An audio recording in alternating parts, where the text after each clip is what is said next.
Hi guys, this is Mercedes. In today's video, I'm going to talk about the holidays and stress and ways to help alleviate holiday stress. Now, our lives are very stressful, but the holidays seem to be it seems to take it up a notch, especially here in America. November we have at the end of November we have Thanksgiving, and then roughly a month later we have Christmas and we do Hanukkah and Kwanzaa, and I'm sorry if I'm missing anybody else's holidays, but we have holidays that go on, and or Yule. I know some people call it Yule. And then shortly after, of course, we have New Year's. So that can be a lot, and it's expensive, and you might have to deal with people that you're not that fond of or you don't get along with that well. And there's just a lot of stress. And also people are really big into keeping up with the Joneses and different things like that. And I would just like to talk about how I have helped myself alleviate stress during the holidays. So first and foremost, it's something that I don't talk about on this channel. I don't think I've ever talked about it on this channel, and I would be more than happy to eventually do a video on that if that's something any of you guys are interested in. But I have some mental health issues. Just to name a few, I have social anxiety, and I suffer from OCD, but I also have obsessive compulsive personality, and a whole slew of things that I deal with. And the holidays are rough for everybody. But for me, I was finding that I just could not handle them. And I wasn't even doing anything that crazy. I've never hosted a Thanksgiving. I've never hosted a Christmas. So I can't even imagine doing that. So for me, the biggest thing as I became an adult was communicating that with my loved ones. There has been times where I have been at family gatherings, and usually it's like birthday parties, or it could be Easter or any sort of family gathering, and I've had to just leave because, not that anyone made me upset or did anything wrong. It was just it was too much for me on that particular day. And I really encourage people, whether you suffer from mental health issues or not, you have to communicate with the people around you. My family knows that if I leave in the middle of Thanksgiving, it's not because of them, it's because of me. And I need to take care of myself, and I am just feeling overwhelmed. And not everybody's family or loved ones or friends are going to be understanding of that. And that's a whole separate issue, and I'm not going to tell you what to do with your life, but I'm not going to go to somebody's house if they're gonna, get mad because I leave early because I'm taking care of myself. Because that's what I'm doing. I'm taking care of myself. And I'm not gonna be a pleasant person to be around if I don't listen to inner me and take care of myself. And it's not about being disrespectful or being a drama queen or a diva. It's about taking care of yourself. So that, I want to get that out first and foremost. It is your responsibility to say, I am overwhelmed. And so that takes me to my first suggestion: ask for help. So if you are hosting the holiday, whatever it is, the party, that is a choice. First and foremost, it is a choice to host it. I know some people say it's not a choice and they feel pressured, all that kind of stuff, but to physically have people at your house, be paying for the food and all that, that is a choice, and that's okay, and that's your choice. But if it becomes too much for whatever reason, you have to ask for help. If you are in a situation where maybe you always hosted, but your finances, maybe your significant other or you lost a job or whatever it is, and you can't afford to feed the family or whoever comes over, you have to say, you know, it is a pride thing, and I get that, but it's okay to say, and hey, can you get the turkey this year? Or hey, can we get the turkey and other people bring the sides and we can do a potluck? That's completely acceptable, but you have to ask for help.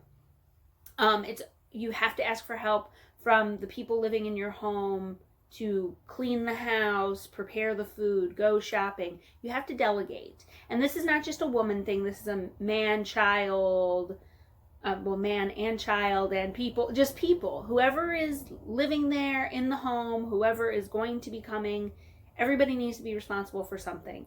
But you have to tell people what you need. Even if it's just, hey, I'm having a rough day, I need a hug. Or hey, we're not making homemade rolls this year. We're doing Pillsbury crescent rolls. You know what I mean? Like, if somebody's going to be weird about that, then they can bring their own. The other thing is plan ahead. And I've shown you guys videos about me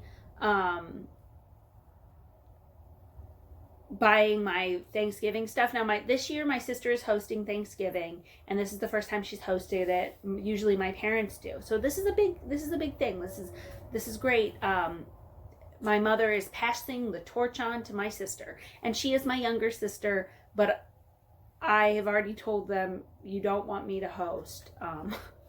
That's just not, we would be eating frozen lasagnas because I don't even eat turkey.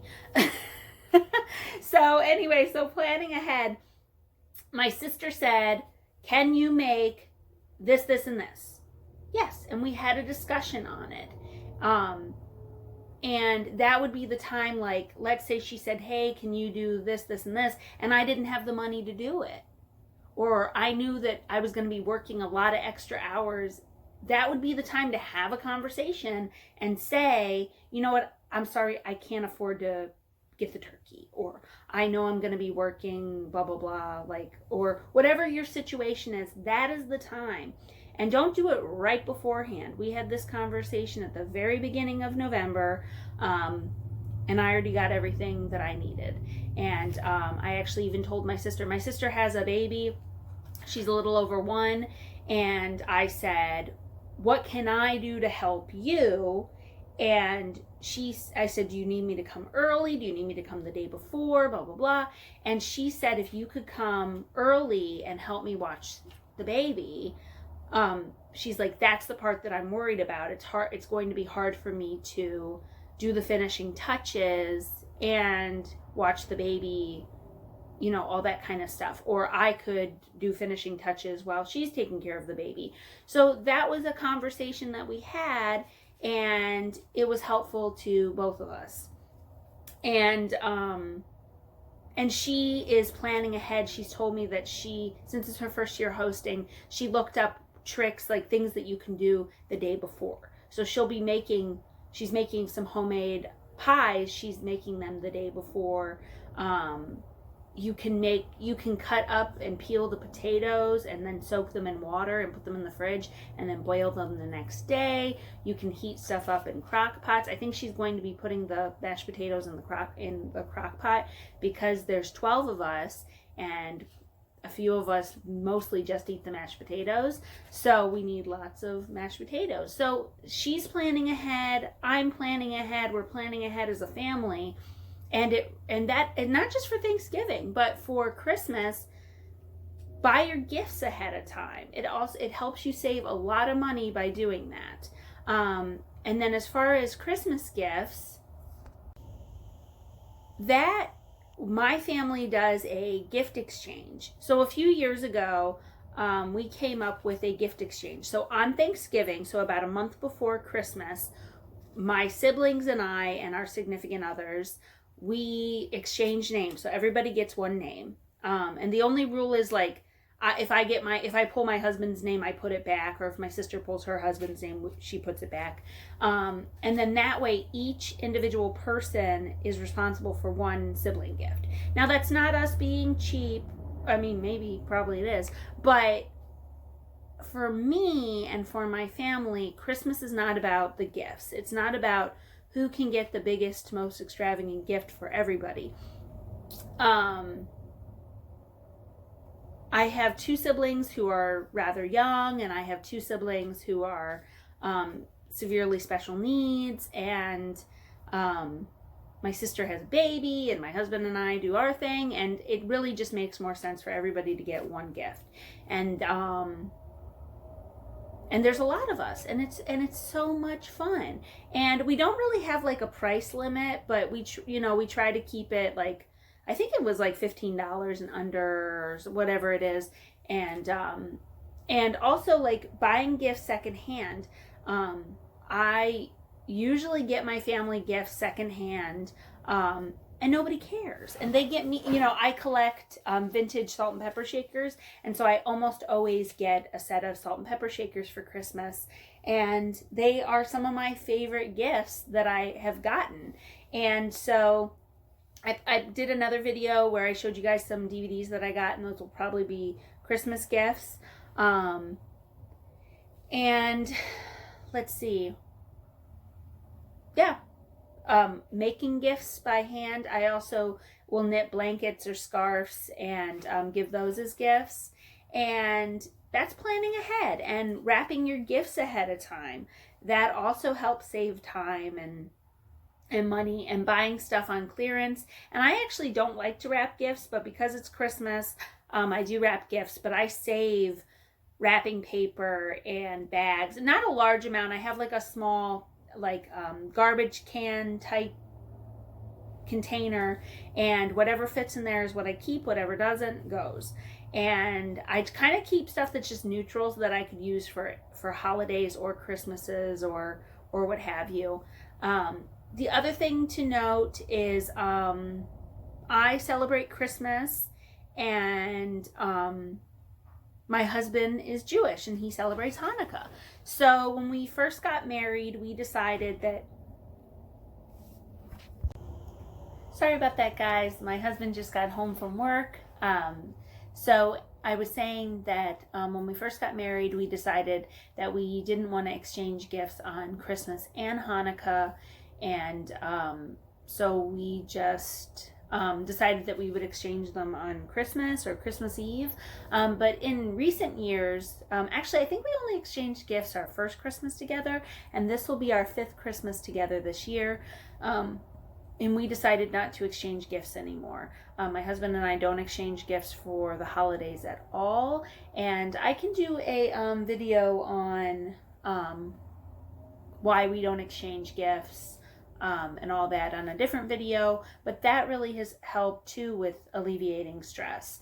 That I only have to worry about getting a gift for one of my siblings, and I get a gift for my parents, and that's it. And well, I usually get one for my client and my client's mom, but that's not necessary, but that's just something that I do. I get them a small something.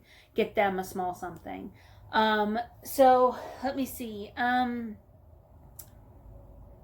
Also with the planning ahead, you need to prioritize. What is important to you when it comes to any event? I remember when I was planning my wedding, it was really, really tiny, and I told my mother-in-law, I said, these are the things that I really want, everything else I don't care. And I think sometimes we get so much like, we care about every little detail, and you really have to let go. You have to let go and prioritize, whether it's a money thing, a time thing, or even just a sanity thing. Sometimes you just have to let go and prioritize. So we don't decorate for the holidays. We don't decorate for any holiday at all. I love knickknacks and tchotchkes, and I collect them, and I have ones that are Hanukkah themed, Christmas themed, Halloween themed, just cute, and I keep them in my corner hutches and my shelves year round. They all mingle together and live together, and I like to make little like scenes with them. And We don't put up a tree. We actually have a menorah that was my father-in-law's when he was a bachelor, and it's a beautiful menorah. It's two men wailing on the wailing wall. And the first couple of years that we were married, we did light the menorah on the first night of Hanukkah, and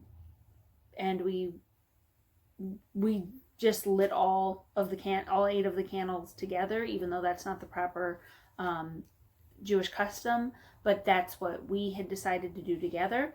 And then since then, we decided not to light the menorah simply because my husband has no preference if it's lit or not. And I, since it was my father-in-law's and he is no longer with us, I like to just keep it nice. And I could get like a cheapo menorah and light it, but you know, it's not that it's not important to us, but priority-wise, he's the Jewish one and he doesn't mind if it's lit or not lit. So, and then Christmas tree wise, I think Christmas trees are beautiful and I love going to other people's houses and enjoying them, but I try to be minimal and I don't want to store it all year. I have a small box of ornaments, and like there's my baby's first Christmas ornament and my husband's ornament and different special ornaments that I keep. But other than that, we don't even have anything holiday related and we don't decorate. And so that's not a priority to me. To you, that might be a priority and it seems weird that I don't decorate, but I don't because it's not important to me.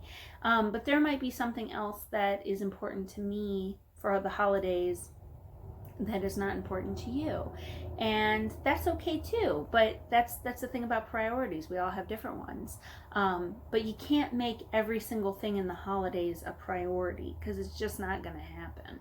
I know for me, even though this isn't like the Christmas and Thanksgiving, but for the fall, my husband and I will go one day during usually in October, usually around his birthday. His birthday's at the end of October.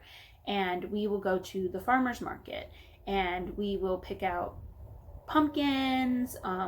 We will go to the pumpkin patch. This year we actually didn't get a pumpkin. I just got these like tiny little gourds and we picked those out, and they actually are still out on my table, and I'll keep them there until they are rotting. So I'll keep them. So that's my decoration.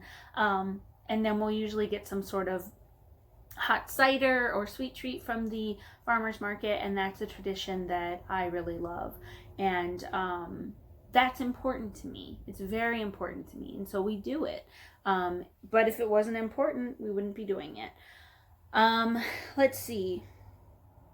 The last thing that I wanted to talk about was don't do more than you need to. And that goes with prioritizing as well. Like, do you really need to make, like, have you guys ever seen, I'm sure a lot of you have seen, like the show Friends, when Monica does her first Thanksgiving and she's making 3 different types of potatoes. What should have Monica done? She should have said no. Or I need help, which is like other 2 things that I've talked about. There's no earthly reason to be making 3 and 4 and 10 different types of mashed potatoes, or potatoes. If people are making all those different requests, then maybe they should bring them. And that's not being rude, that's not being unhospitable, it's you saying what you need. So, my husband and I do not like Thanksgiving food. I like mashed potatoes and gravy. I'll eat a little bit of the skin on the turkey. He will eat some pumpkin pie, but we are not Thanksgiving people. So what am I doing? I am bringing manicotti to share for everybody. And so manicotti is not a Thanksgiving food, but guess what? I'm making it a Thanksgiving food. So my sister does not have to make something extra. She totally would. But why? When I'm totally capable, or if somebody has certain dietary restrictions and all that stuff, don't be afraid to say like, hey, I can make you a whatever, but other than that, I need you to bring something. Or if you have an uncle that insists on there being alcohol and you don't even drink, or it's not in your budget, say, Uncle, whoever, you can have alcohol, but you're going to have to bring it. You know, it's not rude. It's your holiday too, and you need to enjoy it, and that's going to help alleviate stress. If you want to make 10 different types of potatoes because you've got 10 different requests, again, that's your business. But that doesn't sound enjoyable to me, and that's not fair to you. So, you know, these are tips that are really going to help you, and you guys interpret them however you want. And you know, everybody's situation is different, everybody's life is different. But I really encourage you guys, have a fun and safe holiday season, and however you celebrate, and make this a good one. Make this a fun one, not one that you're really upset about because you had to make 10 different types of potatoes. Because guess what? You don't have to. And you don't have to put up a tree. And you don't have to take the kids sledding if they're misbehaving. You know, it's like, just remember, everybody gets a say, not just some of the people involved. And prioritize what's important to you. So thank you guys so much for watching, and stay tuned for some more videos that I have coming out. Thanks. Bye.